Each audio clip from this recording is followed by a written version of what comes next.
Assalamualaikum warahmatullahi wabarakatuh. Hai anak-anakku kelas 12, kita ketemu lagi di mata pelajaran Produk Kreatif dan Kewirausahaan atau biasa kita sebut dengan PKWU. Nah, di kelas 11 kemarin kita sudah mempelajari tentang produk kreatif dan kewirausahaan, bukan? Masih ingat nggak apa sih yang kita pelajari di mapel ini? Ayo coba diingat-ingat.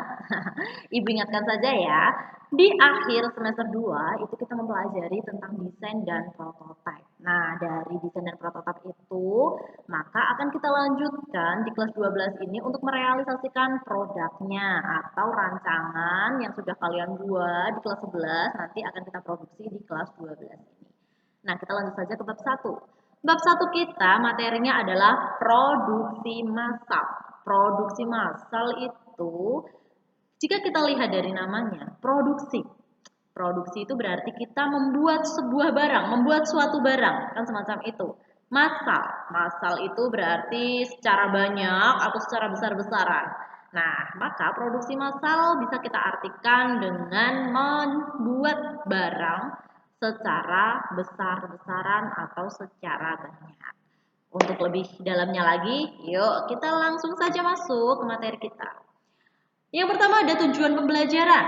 Tujuan pembelajaran di sini yang pertama adalah kita akan memahami konsep dari produksi massal terlebih dahulu. Yang kedua ada memahami perencanaan dan peramalan produksi massal. Kemudian menjelaskan pengukuran keberhasilan produksi massal. Keberhasilan aja harus diukur ya. Yang keempat ada mengetahui tahapan pada produksi massal. Jadi ketika kalian akan melakukan sebuah produksi massal itu ada beberapa tahapannya. Tapi kita pelajari nantilah karena ini yang pertama kita akan mempelajari yang mudah-mudah dulu, pengenalan terlebih dahulu seperti itu. Ya, kita ada hakikat dan konsep dari produksi massal. Yang pertama nanti yang akan kita pelajari pastinya pengertian dari produksi massal. Yang kedua, ciri-ciri produksi massal. Nah, di sini ada kelebihan produksi massal. Karena ada kelebihan, pastilah ada kekurangannya, yaitu yang terakhir kekurangan produksi massal, ya. Lanjut ke pengertian. Seperti yang sudah Ibu bilang tadi, produksi massal itu apa? Nah, di sini adalah kegiatan memproduksi barang tertentu dalam jumlah yang besar atau dalam jumlah yang banyak. Next, ada ciri-ciri dari produksi massal itu sendiri. Ciri-cirinya yang pertama adalah produk yang dihasilkan dalam jumlah besar. Ya, pastinya karena massal ya. Kemudian yang kedua, biaya per unit rendah. Pastinya kalau kita memproduksi suatu barang dalam jumlah yang banyak, itu modal yang kita keluarkan tidaklah akan mahal. Karena apa? Karena biaya produksinya ditanggung banyak sekali produk yang dihasilkan nanti. Kemudian yang ketiga ada bertujuan menguasai pasar. Ya bagaimana tidak menguasai pasar? Produk kita kan banyak sekali. Kalau tidak kita sebar ke pasaran, ya pastinya tidak akan laku kan seperti itu. Nah, karena kita bisa sebar ke pasaran, maka kita bisa bertujuan menguasai pasar atau kita bisa menguasai pasaran di khalayak ramai lah seperti itu. Kemudian dijual di pasar bebas. Ya jelaslah produk kita banyak. Kalau kita hanya menjualnya di toko kita sendiri atau hanya di satu toko saja, bagaimana mungkin kita bisa menghabiskan stok? Bagaimana mungkin produk kita bisa laku? Kan seperti itu. Jadi kita harus menyebarnya, kita harus menjualnya di pasaran bebas, tidak ada batasan, tidak ada aturan-aturan yang harus ada syarat-syarat seperti itu untuk membeli produk kita, tidak perlulah seperti itu.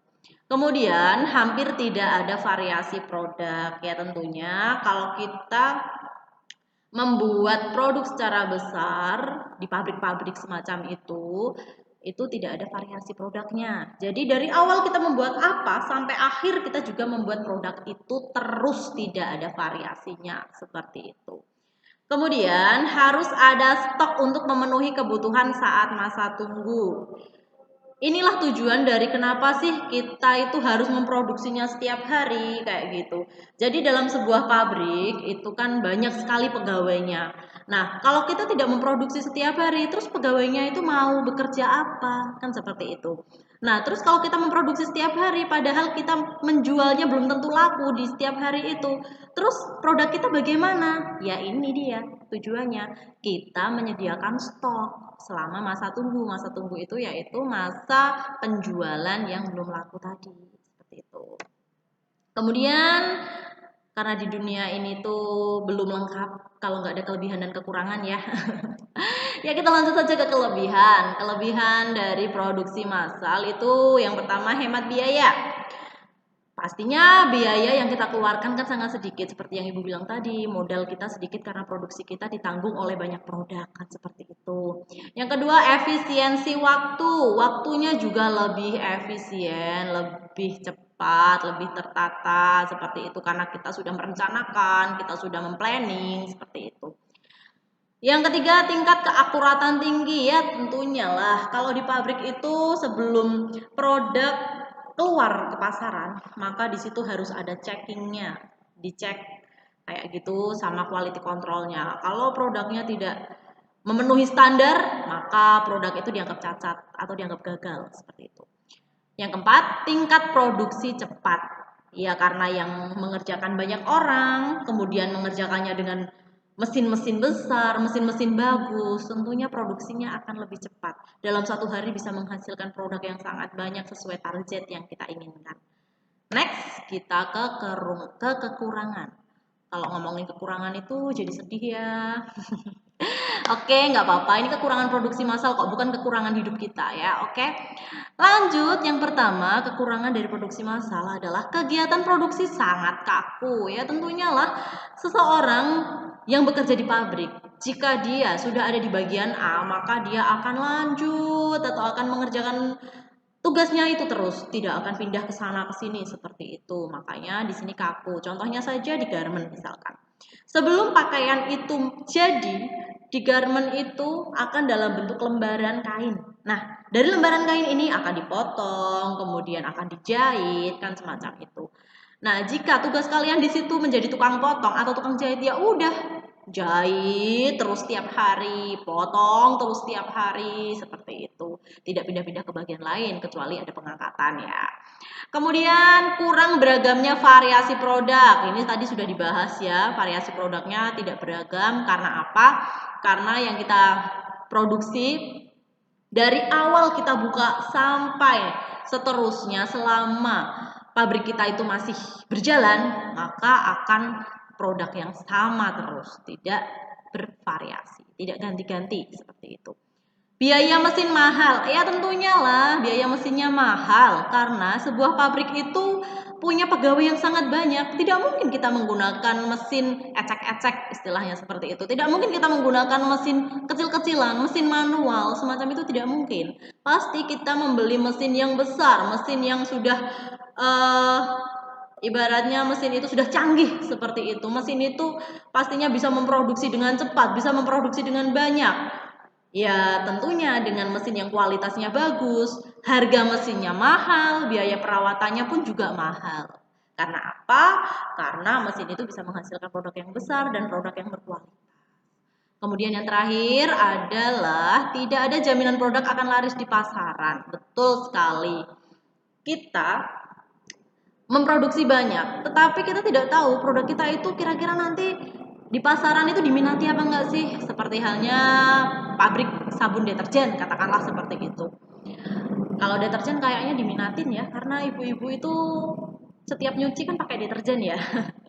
Ya, meskipun seperti itu, tapi kan saingannya atau deterjen yang sudah di pasaran itu kan banyak sekali. Belum tentu juga produk kita itu bisa menggebrak pasar, bisa diminati oleh banyak orang, bisa saingan sama yang lainnya, kan seperti itu. Tergantung kelebihan dari produk kita tadi seperti apa, kan gitu. Nah, bagaimana sih caranya agar produk kita bisa laris? Seperti itu kan. Karena kalau kita tidak ada pengeluaran atau kita tidak bisa mengeluarkan produk tersebut, tidak mungkin kita memproduksi terus. Apa sih yang akan kita dapatkan kalau produk kita tidak laku di pasar?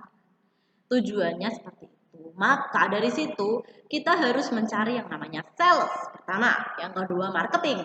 Kemudian cari reseller, cari distributor, seperti itu. Untuk pemasaran memang itu bagian dari marketing. Kalau marketingnya pinter, pastinya nggak akan bermasalah lah dalam penjualan produk itu, seperti itu. Makanya kalian pasti pernah tahu ya, sebuah perusahaan itu punya banyak sekali marketing. Tujuannya itu seperti apa sih? Kenapa sih kok perusahaan itu merekrut banyak marketing? Ya, aslinya nyawa dari sebuah perusahaan itu ya marketing itu. Kalau marketing tidak bisa memasarkan, tidak akan ada pemasukan dalam perusahaan tersebut. Seperti itu. Nah, materi dari Ibu sudah selesai. Saya rasa cukup sekian pembelajaran dari Ibu.